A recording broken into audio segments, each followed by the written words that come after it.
s'étirer avant vos sorties course à pied, après vos sorties course à pied. Bref, qu'est-ce qu'il faut faire, comment le faire, on part courir et je vous en dis plus. Allez, c'est parti.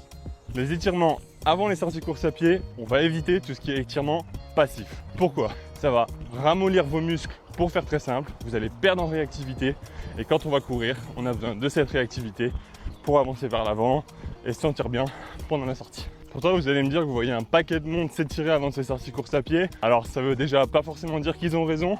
Et deuxièmement, il va falloir prioriser les exercices d'étirement dynamiques, type faire quelques fentes, quelques squats. Ça permettra d'apporter un petit peu de mobilité, du sang au niveau de vos muscles et ça vous permettra de vous échauffer avant de partir sur vos sorties. Donc en gros, vous devez vous étirer après vos sorties? Non, pas forcément. Les étirements après les sorties, finalement la science montre que ça n'a pas forcément d'intérêt. Ça réduit pas les courbatures et ça peut même augmenter les lésions musculaires.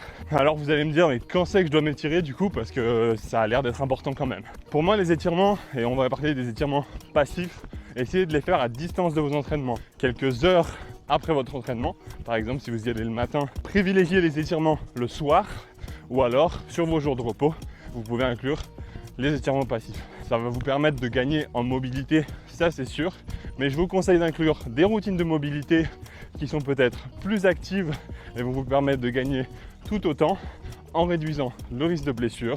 Dites-moi si ces quelques conseils vous ont aidé, donnez-moi vos retours vis-à-vis des étirements et quand vous les faites de votre côté et on se voit dans une prochaine vidéo. Ciao!